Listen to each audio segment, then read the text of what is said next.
Hello friends, welcome to smile talk paramedical channel. Friends, 2025-26ನೇ ಸಾಲಿನಲ್ಲಿ ಯಾರೆಲ್ಲ ಅಭ್ಯರ್ಥಿಗಳು ಈಗ ಪ್ಯಾರಾಮೆಡಿಕಲ್ಗಳ ಅಪ್ಲಿಕೇಶನ್ಗಳನ್ನು ಹಾಕ್ತಾಯಿದ್ದೀರಿ, ಪ್ಯಾರಾಮೆಡಿಕಲ್ ಕೋರ್ಸ್ಗಳನ್ನು ಮಾಡಬೇಕಂತಿದ್ದೀರಿ, ಸೊ ಅಂಥ ವಿದ್ಯಾರ್ಥಿಗಳಿಗೆ ಈ ವಿಡಿಯೋ ಇರುತ್ತೆ. ಒಂದು ವಿದ್ಯಾರ್ಥಿ ತಮ್ಮ ಒಂದು ಏನು ಪರಿಸ್ಥಿತಿ ಇದೆ ಪ್ಯಾರಾಮೆಡಿಕಲ್ ಮಾಡಿದರೆ ಅನ್ನೋದನ್ನು ಅವರು ನನಗೆ ವಾಟ್ಸಪ್ಪಲ್ಲಿ ಮೆಸೇಜ್ ಮಾಡಿದರು. ಅದನ್ನು ನಿಮ್ಮ ಜೊತೆಗೆ ಶೇರ್ ಮಾಡ್ತಾಯಿದ್ದೀನಿ. ಯಾಕಂತಂದರೆ ಇದು ಯಾರು ಬೇಕಾದರೂ ಜೊತೆಗೆ ಕೂಡ ಆಗ್ಬೋದು. ಪ್ಯಾರಾಮೆಡಿಕಲ್ ಮಾಡಿದರೆ ಇಲ್ಲಿ ಎಲ್ಲರಿಗೂ ಕೂಡ ಜಾಬ್ ಸಿಗುತ್ತೆ ಅಂತ ಗ್ಯಾರಂಟಿ ಇಲ್ಲ.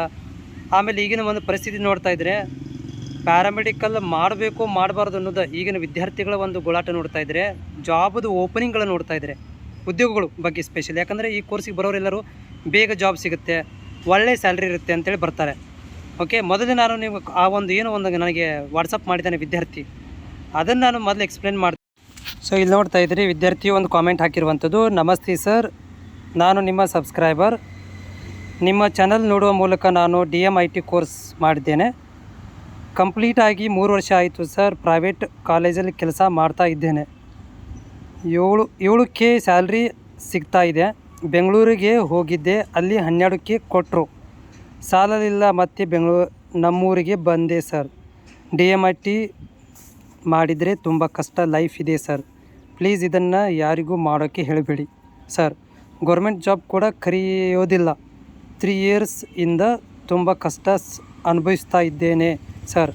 ಮನೇಲಿ ಕಷ್ಟ ಇದೆ ಸರ್. ಈ ಕೋರ್ಸ್ ಮಾಡಿ ನನ್ನ ಜೀವನ ಹಾಳಾಗಿದೆ ಸರ್. ನಿಮ್ಮ ಚಾನಲ್ ಮೂಲಕ ಹೇಳಿ ಯಾರು ಈ ಕೋರ್ಸ್ ಮಾಡಬೇಡಿ ಅಂತ ಸರ್. ಲೈಫ್ ಇಲ್ಲ ಸರ್ ಇದರಲ್ಲಿ. ನನ್ನಿಂದ ಏನಾದರೂ ಮಿಸ್ಟೇಕ್ ಆಗಿದರೆ ಸಾರಿ. ಸೊ ಫ್ರೆಂಡ್ಸ್, ಇವರು ನನಗೆ ಕಾಮೆಂಟ್ ಹಾಕಿದ್ದಾರೆ. ಇವ್ರದ್ದು ಆ್ಯಕ್ಚುಲಿ DMIT ಕೋರ್ಸನ್ನು ಕಂಪ್ಲೀಟ್ ಮಾಡಿದ್ದಾರೆ. ಇವರು ಅಂದರೆ ಎಕ್ಸ್ರೇ ಟೆಕ್ನಿಷಿಯನ್ ಕೋರ್ಸನ್ನು ಕಂಪ್ಲೀಟ್ ಮಾಡಿದ್ದಾರೆ. ಸೊ ಏನಾಗಿದೆ ಅಂತಂದರೆ, ಇವಾಗ ಈ ಕೋವಿಡ್ ನಂತರದಲ್ಲಿ ಭಾಳಷ್ಟು ವಿದ್ಯಾರ್ಥಿಗಳು ಪ್ಯಾರಾಮೆಡಿಕಲ್ಗೆ ಬರಲಿಕ್ಕೆ ಸ್ಟಾರ್ಟ್ ಮಾಡಿದರು.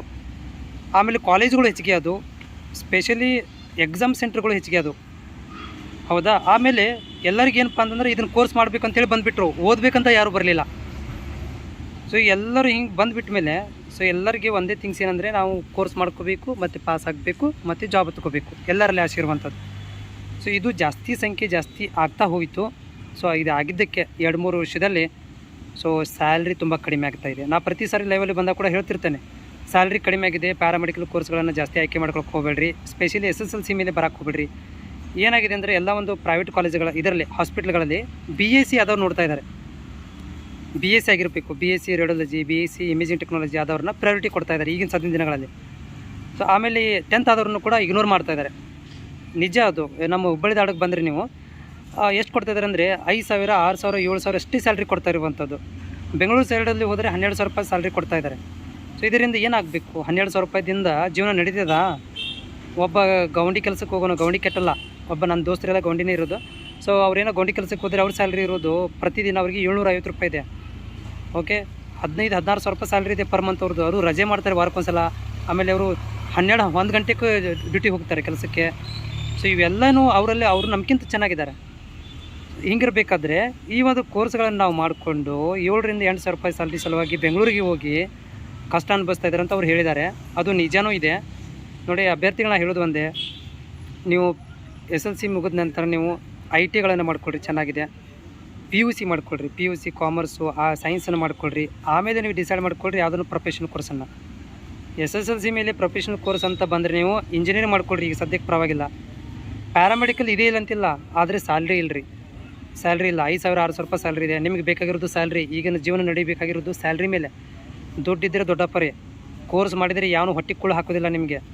ಹಿಂಗಿರಬೇಕಾದ್ರೆ ಕೋರ್ಸ್ ಮಾಡಿದ್ದಕ್ಕೆ ನಿಮ್ಗೆ ಯಾರು ಸರಿಯಾಗಿ ಸ್ಯಾಲ್ರಿ ಕೊಡ್ತಾಯಿಲ್ಲ. ಈ ಕೋರ್ಸ್ ಮಾಡಿದ್ದಕ್ಕೆ ನಿಮಗೆ ಈ ಸ್ಯಾಲ್ರಿಗಳನ್ನು ಕೊಡ್ತಾಯಿಲ್ಲ. ಎಕ್ಸ್ರೇ ಅಂತ ಹಾಳಾಗೋಗಲಿ. ಎಕ್ಸ್ರೇಗಂತೂ ಇಲ್ಲ, ಯಾರು ಮಾಡೋಕ್ಕೂ ಹೋಗ್ಬೇಡ್ರಿ ಎಕ್ಸ್ರೇನ. ಯಾಕಂತಂದರೆ ಎಕ್ಸ್ರೇ ಮತ್ತು DHI ಇವೆರಡು ಭಾಳ ಪೂರ್ ಅದಾವೆ ರೀ. ನೀವು ಮಾಡೋಂಗಿದ್ದರೆ ಸ್ವಲ್ಪ ಲ್ಯಾಬ್ ಮಾಡ್ಕೊಳ್ರಿ ಅಥವಾ OT ಮಾಡ್ಕೊಳ್ರಿ. ಏನೋ ನಿಮ್ಮ ಹೊಟ್ಟೆ ಪಾಡಿಗೆ ನಡೀತಿದೆ. ಇಲ್ಲಿ ಲಕ್ಷಾಧಿಪತಿ ಆಗೋದಿಲ್ಲ ನೀವು ಈ ಕೋರ್ಸ್ ಮಾಡಿದರೆ, ಏನೋ ಹೊಟ್ಟೆ ಪಾಡಿಗೆ. ಆಮೇಲೆ ಗೌರ್ಮೆಂಟ್ ಜಾಬ್ಗಳು ಫಸ್ಟ್ ಆಫ್ ಆಲ್ ಈ ಸರ್ಕಾರದಿಂದ ಯಾವ ಎಕ್ಸೆಪ್ಟೇಷನ್ ಮಾಡೋಕ್ಕಾಗೋದಿಲ್ಲ. 4-5 ವರ್ಷ ಮಟ್ಟದ ಯಾವುದೂ ಗೌರ್ಮೆಂಟ್ ಜಾಬು ಇಲ್ಲವೇ ಇಲ್ಲ. NHM ತೊಗೊಂಡ್ರು ಕೂಡ ಜಾಬಿಂದ ತೆಗಿತಾ ಇದ್ದಾರೆ. 5 ವರ್ಷ 6 ವರ್ಷ ಜಾಬ್ ಮಾಡಿದವ್ರಿಗೆ ಜಾಬಿಂದ ತೆಗಿತಾ ಇದ್ದಾರೆ. ಲೈಫೇ ಇಲ್ಲರಿ, ಟೋಟಲಾಗಿ ಹೇಳೋದಾದರೆ ಲೈಫೇ ಬರ್ತಾ ಇಲ್ಲ ಇದರಲ್ಲಿ. ಯಾರು ಸೆಕ್ಯೂರ್ಡ್ ಲೈಫಿಗೆ ಕೊಡ್ತಾ ಇಲ್ಲ. ಈ ಕೋರ್ಸ್ಗಳನ್ನು ಮಾಡೋದ್ರಿಂದ ಸೆಕ್ಯೂರ್ಡ್ ಲೈಫ್ ಇಲ್ಲ, ಹಾಗೆ ಟೆಂಪ್ರರಿ. ಸ್ಪೆಷಲಿ ಗರ್ಲ್ಸ್ಗೆ ಮ್ಯಾರೇಜ್ ಆಗೋ ತನಕ ಅವರು ಜಾಬಿಗೆ ಹೋಗ್ತಾರಷ್ಟೇ. 5,000-6,000 ರೂಪಾಯಿ ಅವ್ರಿಗೆ ದೊಡ್ಡದೆ. ಆದರೆ ವಾಟ್ ಅಬೌಟ್ ಬಾಯ್ಸ್? ಸೊ ಇದನ್ನು ನೀವು ಯೋಚನೆ ಮಾಡ್ಕೋಬೇಕು. ನಾನು ಇದರ ಬಗ್ಗೆ ಭಾಳ ಸಲ ಹೇಳಿದ್ದೇನೆ. ನನ್ನ ಪ್ರಕಾರ ಪ್ಯಾರಾಮೆಡಿಕಲ್ ಬ್ಯಾಡ್ರಿ. SSLC ಮೇಲೆ ಪ್ಯಾರಾಮೆಡಿಕಲ್ ಮಾಡೋದು ಬೇಡ. PUC ಮೇಲೆ ಬೇಕಾದರೆ ಮಾಡ್ಕೊಳ್ರಿ. ಇಲ್ಲಪ್ಪ ಅಂತಂದರೆ PUC ಮುಗಿಸ್ಕೊಂಡು ಪ್ಯಾರಾಮೆಡಿಕಲ್ಗೆ ಬನ್ನಿರಿ. ಇಲ್ಲಾಂದರೆ ಮಾಡೋಕ್ಕೆ ಹೋಗಬೇಡ್ರಿ. ಮಾಡೋಂಗಿದ್ರೆ ಅಲೈಡ್ ಹೆಲ್ತ್ ಸೈನ್ಸ್ ಅಂದರೆ ಡಿಗ್ರಿಗಳನ್ನು ಮಾಡ್ಕೊಳ್ರಿ. ಪ್ಯಾರಾಮೆಡಿಕಲಲ್ಲಿ ಡಿಗ್ರಿ ಇದ್ದಾವೆ, ಅವುಗಳನ್ನು ಮಾಡ್ಕೊಳ್ರಿ. ಏನಾದರೂ ಲೈಫ್ ಆದರೆ ಆಗ್ಬೋದು.